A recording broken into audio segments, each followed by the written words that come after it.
Shuya Goenji só não é considerado o verdadeiro protagonista porque é ele que representa o peso da responsabilidade, o silêncio dos que carregam o time e o mais importante, a coragem de quem escolhe lutar sozinho. E claro que alguém que carrega esses valores consigo normalmente é visto como aquele que mais trabalha, só que nunca é reconhecido por isso. Mas é aí que tá o segredo. Mesmo sendo assim, ele mostrou pro mundo inteiro o quão decisivo e importante ele é durante todas as gerações de Super 11. Mesmo que ele tenha sido apresentado como um cara de respeito, ele era só mais um menino comum, apaixonado por futebol. Ele sempre se deu muito bem com a irmã mais nova, a Yuka, e também jogava muito com o pai, que sempre torcia por ele. Pelo menos até a mãe dos garotos falecer, pois isso virou a vida do pai do avesso. E apesar de ter orgulho do talento do filho, ele passou a querer que o Goenji se tornasse um médico, assim como ele. Mas o maior sonho do Goenji permaneceu sendo jogar profissionalmente e vencer o torneio de futebol fronteira. Antes de entrar na Raymond, ele já era craque da Kidokawa Seisho, onde chamava a atenção de muitos olheiros, era temido pelos adversários e parecia ter um futuro inteiro nas mãos. Porém, tudo isso mudou quando ele estava a caminho da final do torneio. Antes da partida entre a Kidokawa e o Instituto Imperial, comandada por Kageyama, a Yuka sofre um grave acidente de carro e entra em estado de coma. Se o pai já estava abalado com a perda da esposa, imagina como ele ficou depois desse acidente. E não só ele, né? Por causa disso, o Goenji pensou que se ele tivesse escutado o pai e ter optado por abandonar o futebol, aquele acidente nunca teria acontecido com a Yuka. Então ele não suportava mais a ideia de poder relaxar e se divertir jogando futebol enquanto ela está sofrendo. Dessa forma, ele guardou consigo um amuleto feito pela irmã, sai da Kidokawa Seisho e se transfere para Raymond, que havia desfeito o clube de futebol há muitas décadas. Mal sabia ele. Bom, é óbvio que com todas as cartas que eu te mostrei aqui, é fácil presumir que foi o Kageyama que causou esse acidente para impedir o Goenji de jogar contra o Instituto. Foi essa história que tornou o Goenji assim. Um cara que não fala muito, um olhar sério, postura séria, mas diferente de quem tá lá dentro da história, nós que estamos acostumados com personagens assim, vê aquele cabelo branco espetado com um design edgy e já percebemos que esse cara não veio só pra fazer drama. E é aqui que entra o personagem que tem o título de protagonista. O Endo estava revivendo o time da Raymond e reconheceu o talento do Goenji quando ele salvou uma menina que estava prestes a receber uma bolada de uns caras chatos. E obviamente o Endo chamou ele pra treinar. O Endo acredita que o futebol pode curar, pode resgatar pessoas, e ele vê no Goenji alguém que precisa disso mais do que qualquer um. Só que o Goenji, firme, não responde com raiva, mas responde com silêncio. Só que no fundo, ele queria muito. O futebol ainda queimava dentro dele. O problema é que ele não achava que tinha mais o direito de sentir isso. No dia da partida entre a Raymond e o Instituto Imperial, o clima é de massacre anunciado. A Raymond ainda é um time em formação, os jogadores são inexperientes, alguns nunca nem tinham entrado em campo oficialmente. E do outro lado estava o time mais temido de todo o circuito colegial. A diferença é gritante, os jogadores da Raymond começam a cair, os gols se acumulam e parece que é questão de minutos até a partida ser encerrada por total domínio do adversário. Mas aí ele aparece. No meio da tensão, da chuva de gols, da frustração, Goenji Shuya entra em campo. Ele não diz nada, só caminha até o centro do campo, com um olhar sério, usando o uniforme da Raymond. O time adversário para, o Endo arregala os olhos. Os companheiros não entendem, mas sentem. É como se algo tivesse mudado só com a presença dele. A bola volta a rolar, e quando ela chega nos pés do Goenji, o mundo para por um segundo. Ele gira o corpo, carrega a energia em volta da perna esquerda e no movimento que parece desafiar a física, solta o chute. Furacão de fogo. Furacão de fogo! A bola fica envolta em chamas, rasga o campo e explode na rede. A Raymond marca seu primeiro gol.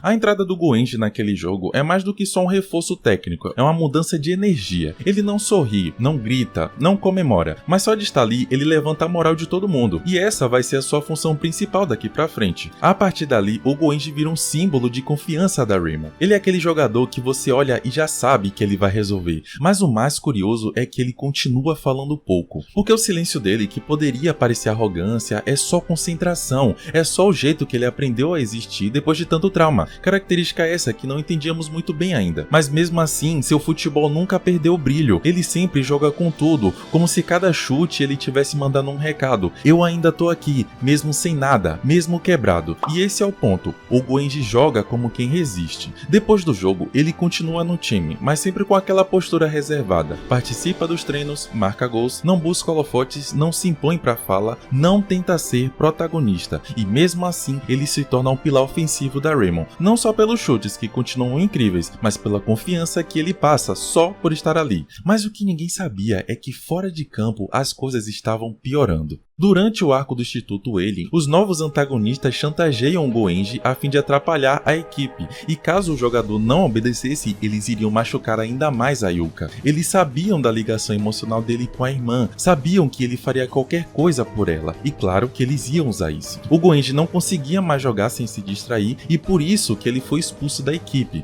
A Hitomiko não fez isso só por uma questão técnica, ela era a única que tinha noção do que estava acontecendo. Mas para os outros não teve explicação. Isso causou desavenças dentro da equipe, mas o Endo tentou entender a situação e nunca parou de acreditar que seu amigo ia voltar um dia. Enquanto isso, o Goenji passa a viver como um fantasma, longe dos campos, longe dos amigos, longe de tudo que fazia sentido. Ele continuava treinando secretamente em Okinawa. Guarde bem essa informação porque vamos voltar com ela mais de uma vez. Ele nunca deixou de ser jogador, só não podia mais mostrar isso pro mundo. Mais tarde, quando a Raymond ouve que há um goleador de fogo em uma das ilhas, eles viajam para lá na esperança de encontrar o atacante, mas o Instituto Elin sempre aparece para combatê-los. E aí vem a parte mais épica de tudo isso. Mesmo com tudo contra ele, mesmo tendo sido afastado, mesmo com o pai pressionando, o Goenji volta. O Hijikata, junto com as autoridades, foram as pessoas de bom coração que prenderam os ameaçadores e permitiram sua volta aos campos. No momento mais tenso, ele aparece focado e com a mesma chama de sempre nos olhos. Sem grandes falas, sem discurso de retenção e com sua mais nova técnica, Goenji só entra em campo e muda o jogo. Como se dissesse: tiraram tudo de mim, mas isso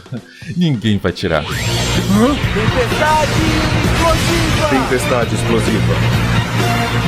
Mesmo quando a história tenta deixá-lo de lado, ele encontra um jeito de voltar. Mesmo quando somem com ele da narrativa, ele se faz presente. Ele não precisa do título de protagonista, não precisa do destaque. Ele só precisa de uma bola, um campo e um time para proteger. Com a derrota do Instituto Elin, a Raymond recupera o respeito do país inteiro. E logo depois é iniciado o arco de futebol fronteira internacional. É claro que o nome do Goenji aparece entre os primeiros convocados. O pai dele ainda insiste em fazer ele parar de jogar bola, mas com muita conversa e resultados, as coisas começam a se acalmar entre os dois. Agora, o Goenji não é mais só o craque da escola, agora ele é um dos representantes do Japão no cenário mundial. A Yuki está melhor e o Goenji entende que o seu papel como irmão agora é diferente, que a vida não precisa mais ser de sacrifícios. Na seleção, ele cria novas técnicas, se reinventa e mantém a sua função intrínseca de aumentar a confiança da equipe apenas com sua postura. E não é à toa que ele foi o maior artilheiro do campeonato com 10 gols, fica na frente do Toramaru e do Hiroto. Na geração clássica, esse jogador conquistou o respeito não só pelos seus companheiros, mas também por nós, que aprendemos muito com sua incrível história. Agora, o que ninguém esperava é que na próxima geração, esse personagem causaria os maiores plot twists de toda a série.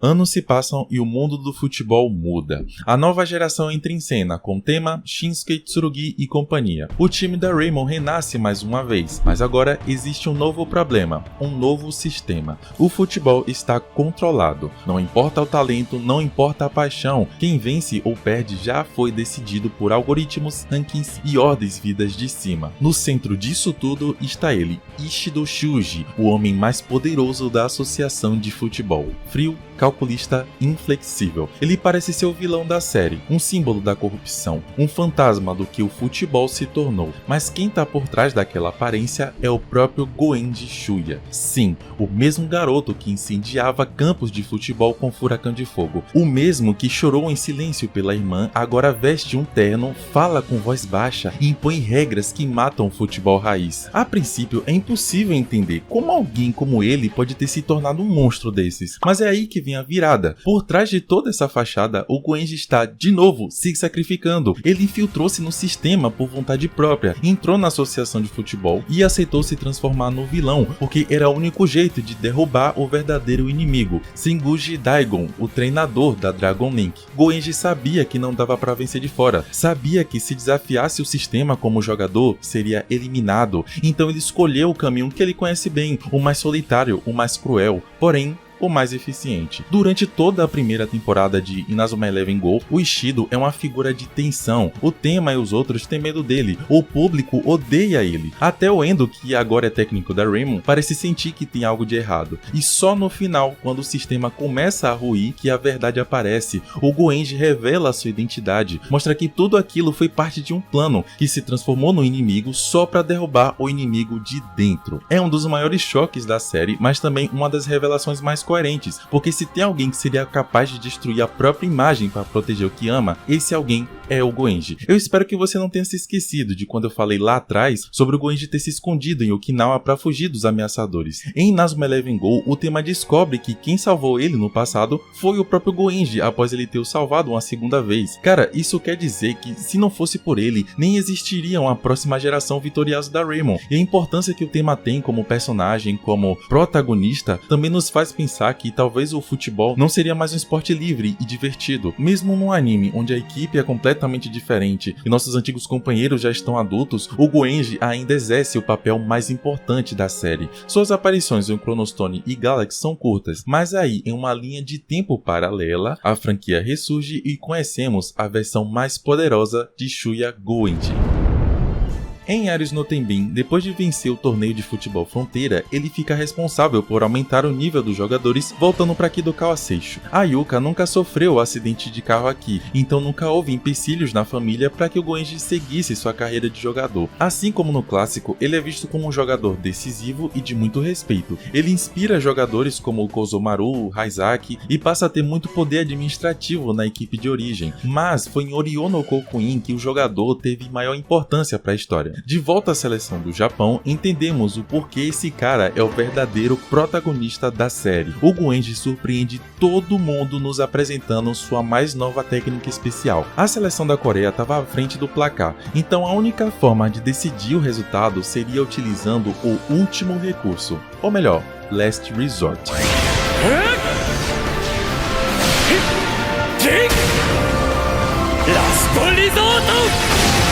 A seleção, que até então era vista como a mais fraca da competição, simplesmente usou a técnica de chute mais poderosa já vista. O Last Resort é tão incrível que, apesar de ser uma técnica solo, foi necessário juntar 3 jogadores de alto nível para conseguir reproduzir ela. Isso precisou ser feito futuramente porque ainda naquela partida o Goenji acabou se lesionando e ficou fora do resto do torneio. Pois é, cara, mais uma vez o Goenji precisou ser nerfado pelo bem do futebol. Mas é claro que essa lesão não foi por acaso. Havia algo muito suspeito ali. A antagonista dessa geração é a Fundação Orion, e o Goenji percebe que ele não foi a única vítima da fundação, visto quando ele soube que todos os jogadores da seleção dos Estados Unidos estavam no hospital devido aos ferimentos que sofreram durante a partida contra os Navy Invaders. Mesmo fora dos campos, ele deixou nos pés dos jogadores suas técnicas e toda a confiança de que precisavam para vencer o torneio. O Last Resort fez o Kozomaru se tornar uma pessoa totalmente diferente e criar técnicas mais fortes. A experiência e postura fez o Haizaki amadurecer, dar mais valor a si mesmo e acreditar que seria um craque. Além disso, mesmo lesionado, ele ajudou seus companheiros, principalmente o Fubuki, a ter noção do que estava acontecendo nos bastidores e dar uma coragem para combater a Fundação Orion. E é por isso que quem merece ter o título de protagonista desse anime é o Goenji. Ele foi o grande responsável por definir resultados, mudar a atmosfera de uma partida, despertar o potencial de outros jogadores, salvar o próprio futebol de ser dominado por organizações malignas, e para finalizar também foi o criador do chute mais poderoso já visto até então. E mesmo não tendo o título que merece, ele provou para todos os fãs que às vezes o herói de verdade não é aquele que mais brilha, não é o que fala mais alto, é o que faz sua parte, não é aquele que é respeitado pelo que diz, mas pelo que faz e que compartilha suas experiências. Se quiserem que eu fale sobre outro personagem, é só se inscrever e dizer nos comentários. Eu sou o Danuki e até o próximo vídeo.